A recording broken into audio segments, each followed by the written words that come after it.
Hello, this is Alex. Welcome back to Banging Your Head Until the Right Answer Comes Out. In the last session, which was a little not the best quality stuff I've put out ever, we installed Visual Studio on our EC2 instance. And there were some difficulties there, but the biggest difficulty that's our concern is that it didn't run very well. So before we move on to installing Visual Studio Code or anything else, before we make our AMI, we've got to right size this instance. Now, I indicated in that previous session that I'd already expanded it past the free tier. So we're going to be going deeper into the not free tier. But what we can do is that when we're not using the instance, we can turn it off. Turning it off is the cheapest option. You still pay for your disk space. But I don't think it's a lot of money. Maybe we'll take a quick look at that too.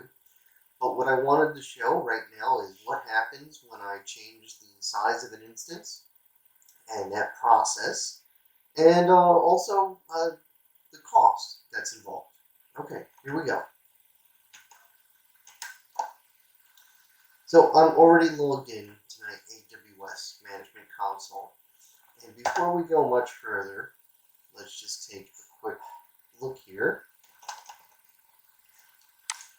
That our session, we're just going to copy this into Notepad++. If one day I learn how to speak all the time, that would be great. At least I'm not going a million miles per hour. But anyway, here is our old address, or our current address. And that's going to change.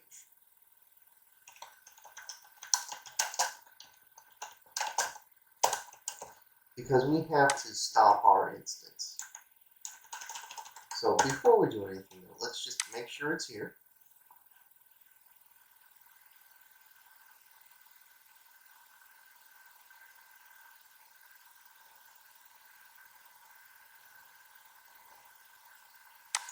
And, sometimes we forget things. So we run this whoami command to know what our username is. And there it is. It's just administrator. That's a good deal. So we could shut this off on the console, but we can just turn it off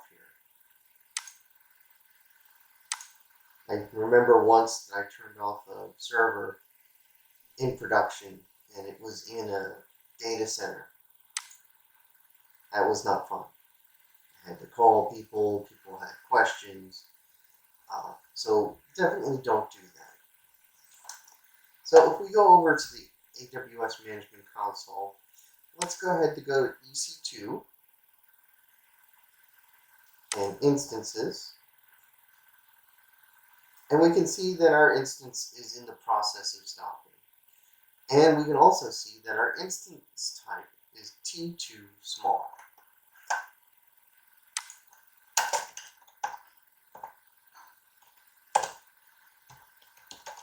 So let's just take a note down of that, T2 small. Good deal.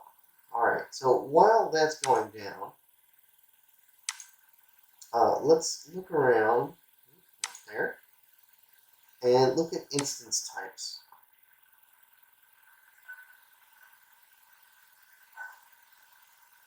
So originally we had the T2 micro, I believe it was, with one processor and 1 gigabyte of memory. Now, obviously that's not going to run very much at all, and it's going to run very slowly. So I upgraded to T2 small, which had twice as much memory. Actually, I think it might have been the T2 nano that it starts you out with. That's the free tier. So let's look at what we want to do. We know Visual Studio is a multi-threaded application. So 2 CPUs will actually drive a benefit. Some applications, like I used to run Bryce to do rendering, and that's a single-threaded application, or if it has multi-threading, it doesn't really take advantage of modern multi-threading, so the number of processors didn't help us much. So 2 processors sounds great. That's the next step up from our T2 small, which is now stopped. And it's got twice as much memory. But since we're considering that I'm only going to run this when I'm actually doing my demos or doing work to figure things out, kicking it up to T2 large might not be a bad idea. So what we need to do though is we need to know what the differences are in the price. So we're going to open these in another tab. And we're going to take a look. Okay? So you go over here, they don't make it easy. Alright? It's all the way down at the bottom. And I'm running Windows, so it's 12 cents per hour on-demand Windows pricing. Okay, that's pretty good. And that's our T2 large. We go over here, our scroll, T2 medium is about half that price. And if we go here to the T2 small, the current one that it's on, it is 3.2 cents per hour. 3.2 cents, 6.4, and 12 cents. But basically, it's doubling. But we need this power, so we're going to just go for it. So if we go over here to our instances and we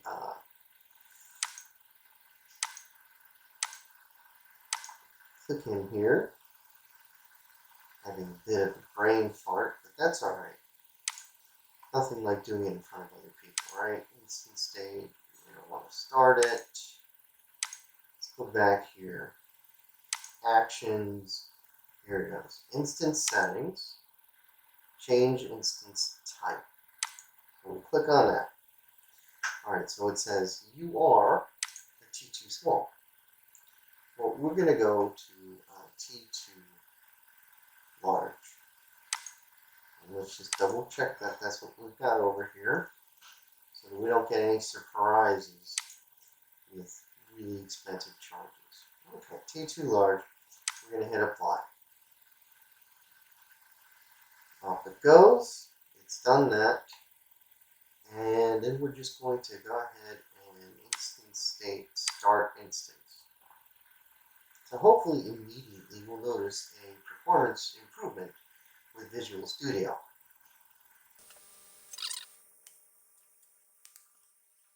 And here we go. Instance state is now running. It's a great thing. So if I hit Alt and I go to Remote Desktop, there we go, and I hit Connect. Oh no, it doesn't work.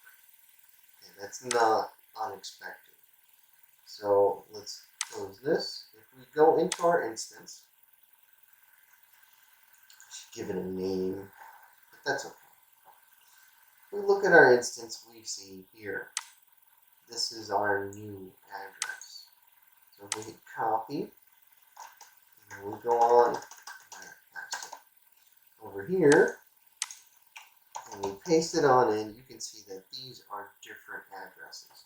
And you're going to expect that unless we actually decide to give it an elastic IP address. But there may be another way around I'm thinking about, where no matter what happens, it'll change, it'll find it. But we'll see. Don't want to go nuts with expenses and load balancers, but it might be a good thing to figure out how to do. Okay, so now we've got our new address. And of course I closed it, but that's all right. Our remote desktop. Paste our new address in and hit connect. Now, this is what I was talking about before. That's why I did the who I am. Remote desktop likes to do things like make assumptions And so it thinks I'm the person that's logged into my computer trying to get in there. And I have to do different credentials. But what if I don't remember this username and I type in admin or anything else? And then I can have the password right and it won't work. And that's not fun. You panic a little bit. It's already too late. You've already restarted the server, so you have a different IP. So you're kind of up shit's creek. Sorry about the language. I mean, it is the name of a TV show these days. So now if I hit OK, it's probably going to tell me something about certificate, and I don't care about this. I'm just going to yes.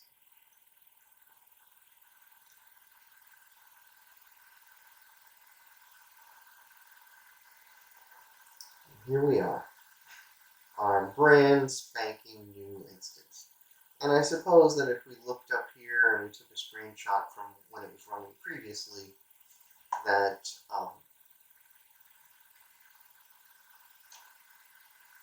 you would see the different address. Ooh, it changed. How odd. Okay, that's good. And that's good. I was wondering why that still said 2 megabytes. Alright, neither here nor there. I don't want to chatter forever. Let's go here and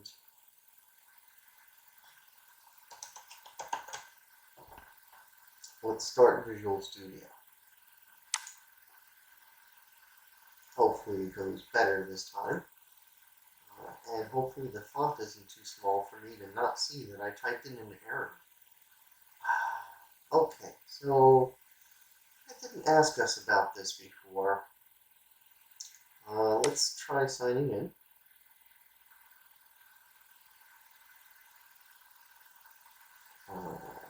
Really, everything's got to be difficult.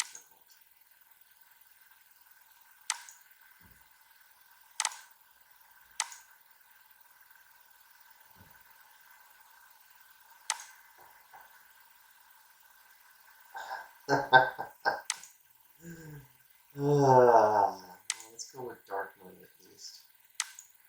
Maybe I'll be able to log into my Visual Studio account, my Microsoft account later. Always something, you know? But things are getting better. Here we go. So there's our console app. So let's click on that. We'll do an apples to apples comparison. So still slower than my computer downstairs that I use for Visual Studio. But anyway, here we go. So if we hit run, click on that. Hello world. There it is. And I should be able to hit enter. Anyway, so we stopped it. So that's pretty good though. It's performing better than before, but not miraculously so. And that's how you change the instance type of your EC2 instance in Amazon.